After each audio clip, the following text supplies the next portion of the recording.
To my Jackson Temple Church of Christ family, and for anybody else who may be joining in watching with us. This lesson is meant for Sunday morning service on April the 24th. And as we get started, we're going to be in Matthew chapter 24 this morning. This will be our final sermon, our final lesson from the book of Matthew for this month. This will be wrapping up the month of April. And as we get started, I want you to consider the fact that for me, at least for me personally, I would be hard-pressed to think of anything in my lifetime that has been more newsworthy, more talked about, more, just dominating the headlines, something that'll leave a mark on the history books, more so than this coronavirus. I mean, you can obviously argue something like 9/11. For those of you who have been around a little bit longer, something like the Kennedy assassination, landing on the moon, etc. All these things are, that stuff is certainly we're going to read about in history books for centuries to come. No doubt dominated the headlines for months when those things were going on. But at least for me personally in my life, as I was young when 9/11 was going on, and obviously was not born when Kennedy was assassinated or when we landed on the moon. So at least for me, this particular virus has just dominated the news headlines both for the United States and the rest of the world, more so than anything else that I've ever seen. But it really, as you go back and you think about the timeline of this coronavirus outbreak, and again, speaking from my perspective, I was completely shell-shocked by everything. I mean, if you go back and think about it, the news about this some unknown mysterious virus first started breaking back in December of 2019. It allegedly came out of Wuhan. So you started hearing some rumblings about it. Then on January 11th, the first death was recorded. Just 9 days later, January 20th, the first reported case in the U.S. All these mile markers for this particular news story, and then it kind of from January 20th, it kind of stayed in the news and continued to escalate, and people's concern continued to rise. Really, but at least again for me personally, it was something that I wasn't tuning in a whole lot to.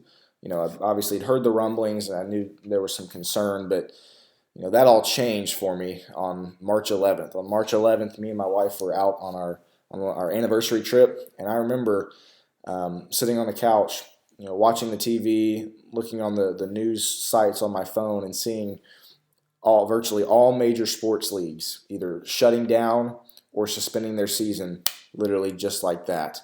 I listened as people were starting to be told and starting to advertise that they were going to stay home, if at all possible. And then obviously towards the end of March, beginning of April, the governor of Tennessee issued a stay-at-home order for all non-essential workers. All these things going on, for me at least personally, again, just happened so fast.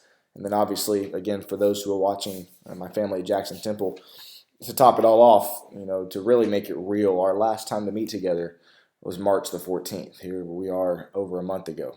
Seems like forever ago. But, and maybe I'm unusual. Maybe I'm the exception. But for me, I did not see the effects of this coronavirus coming. Again, maybe I'm not as plugged into world news and world politics as I should be. But I didn't see these things coming. I was pretty shell-shocked by everything. And you can call it unprepared, call it a lack of foresight, whatever you want to call it. I did not see on March 11th, all the sports leagues shutting down, people being told to stay at home, and this and that. It felt like doomsday. I did not see that coming. Let me ask you this as we get started. How would you like to be shell-shocked? Not by the coronavirus, but by Christ coming back. A lot of people may think that they were unprepared for the coronavirus. If you think you're unprepared for that, I want you to imagine what it would be like to be unprepared for an event that holds far more eternal weight than a virus. And that would be the second coming of Christ. If you have your Bibles this morning, again, Matthew 24 is where we're going to be this morning. Matthew chapter 24. Again, our final lesson that we're going to be looking at, lesson number 4 from the book of Matthew. We're going to be looking at a passage, Matthew chapter 24, verses 45 through 51. Some would call this a parable. It's described as Jesus referring to the faithful and the evil servant. He's going to set up a contrast here, and we'll go over everything that has to do with this passage here in just a second. But I want us to go ahead and read the text, Matthew chapter 24, verses 45 through 51. And then we're going to, obviously, as I like to do, kind of go by verse here. What we're going to be looking at here is what is Jesus setting up here? What is Jesus describing when he's talking about this faithful servant, this evil servant? So let's go ahead and let's take a look. Matthew chapter 24. Start reading with me in verse 45. Who then is a faithful and wise servant, whom his master made ruler over his household, to give them food in due season? Blessed is that servant, whom his master when he comes will find so doing. Assuredly I say to you that he will make him ruler over all of his goods. But if that evil servant says in his heart, my master is delaying his coming, and begins to beat his fellow servants, and to eat and drink with the drunkards, the master of that servant will come on a day when he is not looking for him, and at an hour that he is not aware of. And he will cut him in two, and appoint him his portion with the hypocrites. There shall be weeping and gnashing of teeth. Again, a lot of people might refer to this as a parable. It's not overly critical or important what the characterization of it, whether you want to call it a parable or what. The reason I don't think it is because of the way that Jesus asks this. He's not necessarily setting up a story. He's simply asking a question: which of you is this servant? Which of you is this servant? And you can call it a parable, a metaphor, whatever you want to call it. But really want us to draw from this is clearly what we can see just from a quick summary, just from a quick read of those 7 verses, is that you've got 2 individuals who one of them is prepared and one of them is not. And we're going to be looking at those 2 individuals side by side, and hopefully we're going to learn a thing or two, 3 things to be exact, but learn some things from the words of Jesus, from these 2 individuals that he clearly lays out. So let's go ahead and start in verse 45. Where Jesus, and it's very interesting, chapter 24 is almost the entire chapter is Jesus speaking, just bang, bang, bang, the whole, and same thing with chapter 25 as well. If you've got one of those Bibles where the words of Christ are unread, 95+% of chapter 24 and 100% of chapter 25, it's all Jesus speaking. It's all him, and he's talking to his disciples. We see that in chapter 24, verse 1. But here we go in verse 45. So Jesus is asking his disciples, he says, who then is a faithful and wise servant, whom his master made ruler over his household, to give them food in due season? So what we have here, go ahead and start by describing the fact that Jesus here is he's comparing and contrasting 2 individuals. Again, one who is prepared for his return and one who is not. And what metaphor does he use here? He uses the metaphor of 2 servants who clearly are given rule over their master's house. We see once again, verse 45. Who then is a faithful and wise servant among you, whom his master made ruler over his household, to give them food in due season? So here Jesus is taking an illustration from a household where there are many slaves. And so obviously metaphorically here, in the word picture that Jesus sets up here, he's referring to a place that has multiple slaves, one of whom is given a position of authority. One of whom or a position of responsibility, maybe is a better word. He's given a position where he is going to be responsible for something while the master is away. And what that responsibility is, we see at the end of verse 45. Whom his master made ruler over his household, to give them food in due season. So the slave here, or servant here rather, is given responsibility over the food supplies. And he is charged with taking care of the household. You can refer that to mean maybe the master's family, maybe the other slaves. But regardless, this particular individual described here as the faithful and wise servant is given authority, given dominion, given responsibility over the food supplies, the food quota at this particular individual's house. Now again, isn't it interesting the way that Jesus starts this particular section, the way that he starts this particular passage? Because what he does is that he states it, verse 45, in the form of a question. He does so in an effort to invite listeners right away, right off the bat, to kind of examine their own personal life themselves. Think about some of the other parables that Jesus talked about, or really any story that somebody tells you for a point. Often they'll tell the story, they'll start out the story, once upon a time, whatever it is, and then at the end of the story, so many times for Jesus, at the end of the parable, the Good Samaritan, he asks the question that really drives it home. He really brings it all together, and at the end of the parable is where people start thinking, oh wow, maybe Jesus Christ here is talking about me. But notice here, Jesus right off the bat is asking a question that should cause some self-reflection. Right off the bat, Jesus is asking a question where his disciples or his listeners here should really be reflecting on their own state here, on their own state of readiness. When he says, "Who then is a faithful and wise servant?" He's talking to his disciples and asking, "This individual that I'm about to describe, which of you is that person? Who then is a faithful and wise servant, whom his master made ruler over his household, to give them food in due season?" Once again, the words here used to describe the servant, faithful and wise. We see in verses 46 and 47 that we'll read here in just a second, we see really the results of this faithful and wise servant and the way in which he goes about the task that his master has given him. Let's read verses 46 and 47.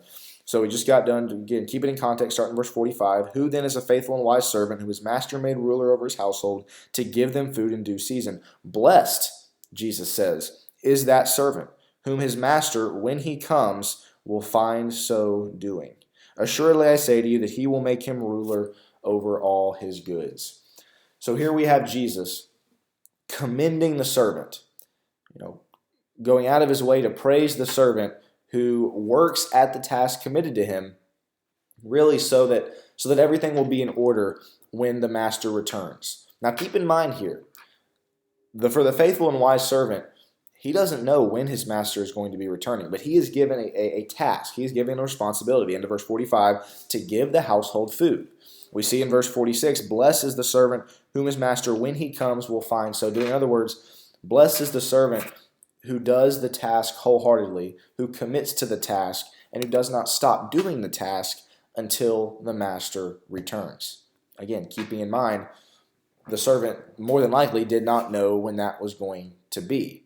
And so that's the praise that Jesus is giving, or that's the reason that Jesus is giving this particular servant, this particular individual praise, because he continued with his task, he continued with his responsibility, he did not stop, he stayed committed to it until the master returns. And we see the results of this in verse 47. Look at verse 47 with me. "Assuredly I say to you that he will make him ruler over all his goods." A lot of pronouns in there. "Assuredly I say to you that he," that being the master, "will make him," that being the faithful servant, "ruler over all of his goods." So the master rewards the servant by setting him in one of the most responsible positions in the estate, appointed over all his goods, basically his manager, his supervisor. And to put it into today's terms, the reward, and think about this for just a second, the reward for faithful service here is the opportunity of serving in a higher and more responsible role. Think about that for just a second. The reward for serving well with his servant was not that he wouldn't have to serve anymore. It's not that he had his freedom. It's not that he didn't have to do anything else for the rest of his life. No, the reward for this servant was that he was given an even higher level of responsibility for service. He was given an even higher level of service. It wasn't just he wasn't just going to be like, okay, now your life is going to be easy for the rest of your life. But this brings us to our first point. And if you're taking notes, this is the first thing that I want to emphasize here, because we are about to be introduced to this second individual, this second servant that Jesus describes here. But point number one is that both servants, again, we're about to get introduced to the second one here, but both servants were given rule over the household, but only one followed the will of the master. We're going to get introduced in verse 48 to somebody who is contrasted up against the faithful and wise servant. What we're going to see is that Jesus is setting up a dichotomy here where both servants really are given the same responsibility. Both servants are given rule over the household, but only one followed the will of the master. Again, first point I want you to write down or to note if you're taking notes this morning. Because once again, clearly here, both servants were given the same task, and that being to rule over the household. Now let me ask you this question. Does God have different standards for different people? By that I mean, does God ask of one person something that he would not ask somebody else? Or does God give one person a responsibility that he doesn't give to anyone else? I think obviously when you're set aside the example of providence and the way God works through us, when it comes to salvation, when it comes to being his child, God does not requires something of this person that he does not require of this person. God does not have different levels of requirements. God doesn't have a different will for what this person should do and a will for what this person should do. No, same task, same will, same responsibility here. And yet only one actually followed the will of that master. Only one did according to the will of the master. Now, I don't, if we had unlimited time, we could go to verses, tons of different verses, more than likely that you're all familiar with, about why keeping the commandments of God and why obeying God is so important. But these are verses that we've all heard before. But when applying this to us today, it's incredibly important that we understand in this particular passage, you have two individuals, only one of which followed the will of the master, even though they were given the same task. You and I, we are all given the same Bible. We're all given the same blueprint, the same pattern for how we are to live our lives. It is so crucial. It is so critical, and it is so important. And it's eternally important. It's eternally, valued that we follow the will of the master. Turn very quickly, if you will, to Luke 11:28. I'm not going to read, verse after verse, but I do invite you to turn to Luke 11, verse 28. Luke 11, verse 28. This is Jesus talking here, but he said, more than that, blessed are those who hear the word of God and keep or observe it. Blessed are those who hear the word of God and observe it or keep it. But turn back, if you would, to Matthew 24, and let's continue on. Let's pick back up in verses 48 through 49. This is where we're going to be introduced to the other servant, the servant that Jesus is going to use to contrast the faithful servant. Let's go ahead and read verses 48 through 49. Jesus says, but if that evil servant says in his heart, my master is delaying his coming, and begins to beat his fellow servants, and to eat and drink with the drunkards. I'll go ahead and read verse 50. The master of that servant will come on a day when he is not looking for him, and at an hour that he is not aware of. So this is actually the first time that a second servant has been brought up. Jesus, the first three verses, 45 through 47, were used to describe the faithful servant without any mention of another servant. But here we have verse 48, the first mention of a second servant that's brought up. Now, this is also not the first time, or this is not the only time, I should say, that we see Jesus using a contrast between wise and foolish. We're going to see that in the very next chapter, actually, chapter 25, verses 1 through 13, which is Jesus' famous parable about the wise and foolish virgins. And then at the end of that particular passage, if you look at Matthew 25, verse 13, you're going to see that the same theme is continuing on here. Matthew 25, verse 13, Jesus says, watch therefore, for you know neither the day nor the hour in which the Son of Man is coming. So this is all the same setting, same conversation, same discussion, same theme here from Jesus. But let's focus on the text here. Verses 48 through 49, here we have the evil servant that is saying in his heart that his master is delaying in coming, that he's not coming back, he's going to come back later on. Verse 49, so this particular servant begins to beat his fellow servants and to eat and drink with the drunkards. So here we have the master here taking an extended leave of absence. And so the evil slave or the wicked slave sees that as really a golden opportunity to let loose, to do his own thing, to do whatever he wants to do. Now, it's important to note here that the servant probably had, maybe I would say definitely had every intention of having the house back in order when the master returned. His only issue was he didn't know when that was going to be. So this is where the true colors of this particular servant actually come out. This is where you get to see the true colors of that particular servant. Now, again, we don't want to miss the point here that the servant probably very well likely did intend to get the house in order. But while he thought the master was going to be away for a certain amount of time, he decided to, again, let loose, to do his own thing. Pondering question here for you. How many people plan to get their life in order maybe towards the end of their life? You've heard them say, something like, yeah, I'll get to that, later on. I want to have fun first. I'll get myself straightened out. Just give me some time. So they put it off. They put it off and they put it off. They never, the things that they're supposed to do, the way that they're supposed to live, that all gets postponed, so to speak. But if you look at, that's just, again, a bit of a application for people today, because as sad as I am to say it, there are some people who claim to be Christians that have that mindset. I'll get to it when I get to it. It's not going to be my concern right now. I'd love to go to heaven, but I'm really not in any kind of hurry. That's the mindset that we've got going on right here, because this behavior by this evil servant in verses 49 through 50, it really represents a complete usurpation of the role, a complete abuse of authority, abuse of power, because he's usurping the authority that the master has given him, because he's exercising his master's power or his master's authority in an incredibly irresponsible manner. Here you see he's beating and abusing his fellow servants, so he's misusing right off the bat and abusing his power and authority. And then you see it says at the end of the verse that he's eating and drinking with the drunkards. So he's exercising control of the food supplies. Remember, that's the original task, is to disperse the food, make sure the food supplies are dispersed among the household. But this particular servant is taking that control of the food supplies and doing so in a totally self-indulgent manner. Somebody who is abusing everything, eating and drinking with the drunkards, just indulging himself, doing whatever he pleases. And this brings up point number 2 about these two servants, is that both servants both acknowledged and knew of their master's return, but only one of them prepared for the master's return. Again, just as both of these servants were given the same task, both of these servants also knew that their master was going to one day return, but only one of them prepared for that return.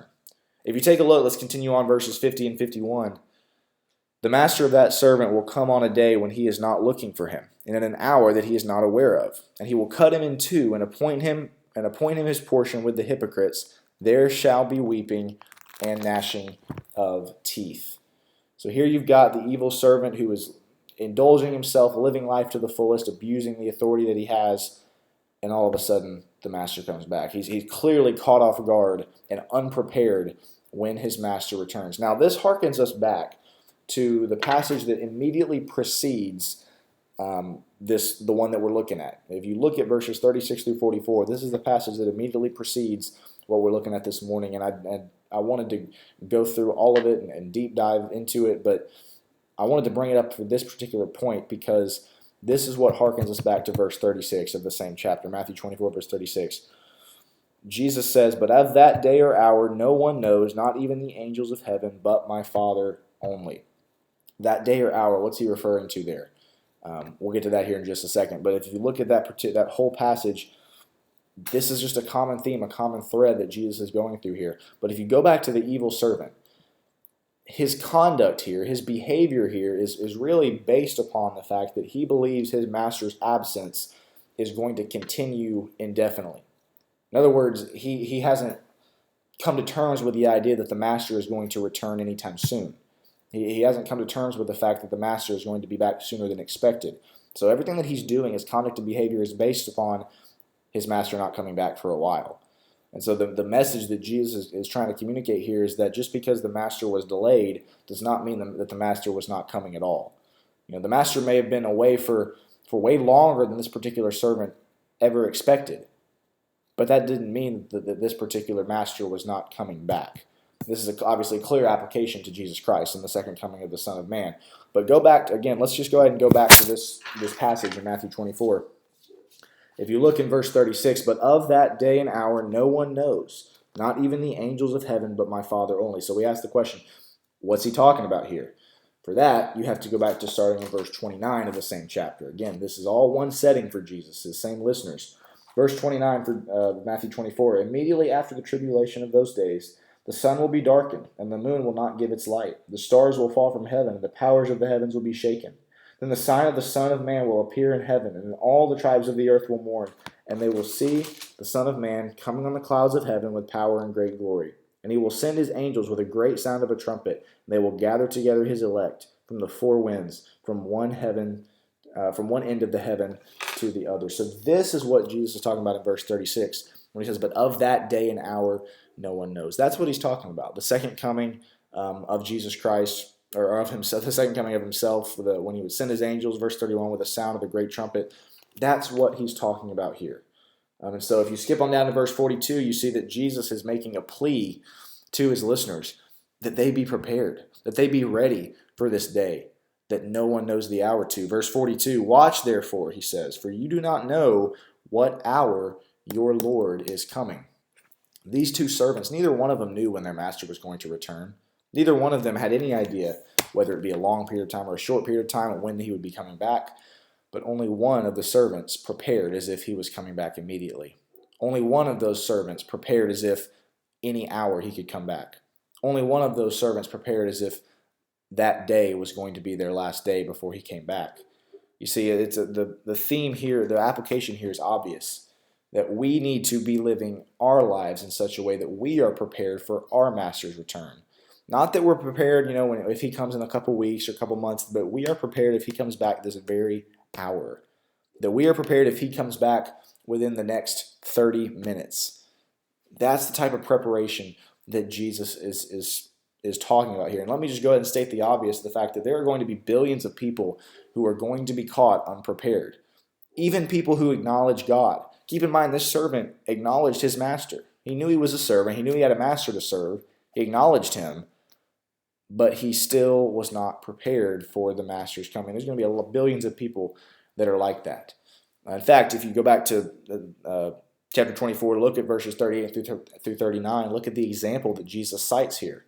Matthew 24, 38 and 39 gives a fantastic example here. He says, for as in the days before the flood, back up to verse 37, but as the days of Noah were, so also will the coming of the Son of Man be. For as in the days before the flood, they were eating and drinking, marrying and giving in marriage until the day that Noah entered the ark. They did not know until the flood came and took them all away. So also will the coming of the Son of Man be. In other words, the victims of the flood didn't know what was going to hit them until it actually hit them.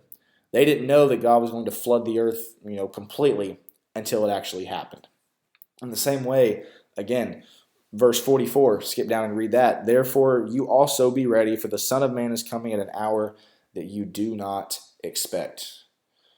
Point very clear, the fact that we do not know when Jesus Christ is coming back, and so we must be living our lives in such a way that reflects the faithful servant, the one that was prepared any time the master wanted to return, versus the one who was ill-prepared, versus the one who was not ready. Again, the point here is that both servants knew their master was coming back, and yet only one prepared. How many Christians today know and believe that Jesus Christ is coming back? I would say hopefully 99 to 100% of them at least know and believe that Jesus Christ is coming back. And yet how many of them, what percentage of them are actually prepared for their master's return? As sad as I am to say it, I would imagine that number is much lower. All of us know Christ is coming back, but how many of us are actually prepared? And how many of us are actually living in such a way that we'd be willing for him to come back at any time? I'll read very quickly because we are running out of time. 1 Peter chapter 4, verses 7 and 8. Read it very quickly with me. 1 Peter 4, verses 7 and 8. But the end of all things is at hand. Therefore be serious and watchful in your prayers, Peter writes. And above all things, have fervent love for one another, for love will cover a multitude of sins. Point there being for you and I today, we must be serious and watchful in our prayers, always having the mindset that Jesus Christ could come back at any time. But let's go ahead and conclude the particular passage, conclude chapter 24. Let's read verse 51. Back up to verse 50. The master of the servant will come on a day when he is not looking for him, and at an hour that he is not aware of. He will cut him in two and appoint him his portion with the hypocrites. There shall be weeping and gnashing of teeth. The passage here ends on a sad and kind of a violent note as the evil servant receives his recompense for being ill-prepared, for being unprepared for the master's return. There will be weeping and gnashing of teeth. This particular phrase is mentioned 6 other times in Matthew, specifically in chapter 8, verse 12, if you're taking notes, and it really just stands for the anguish and the suffering of those who are going to be lost in eternity. And you see here that the evil servant was clearly to endure this pain, this anguish, and this suffering, because Jesus says his portion was to be with the hypocrites. And Jesus spends a lot of the Gospels going over the fact that hypocrites, Matthew 23, woe to you, scribes and Pharisees, hypocrites. Jesus leaves no doubt to what the fate of the hypocrites will be. But I'll close it with point number 3 this morning, and that is that both servants endured the master's returns. Both servants experienced the master coming back, but both received very different sentences. Both received very different fruits of their labor, you might call it. As we saw in verse 47, the faithful servant was made ruler over all of the master's goods, and the wicked or evil servant was cut in two, and his portion was with the hypocrites.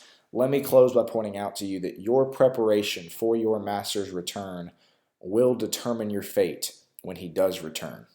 In other words, the way that you live your life today, the way in which you are preparing for the second coming of Christ is going to determine your eternal fate. The way in which you prepared, how prepared you are. The only question I have for you, again, whether or not you're watching from my Jackson Temple family or whether or not you're joining in separate, which servant will you be? Is the question that I'll close with. Are you going to be the one who is ruling and living according to the master's will, like this faithful servant was? Doing everything he should be so that anytime Jesus Christ came back, he was ready. Are you going to be that servant, the one that is prepared? Or are you going to be the one that downplays the master's return?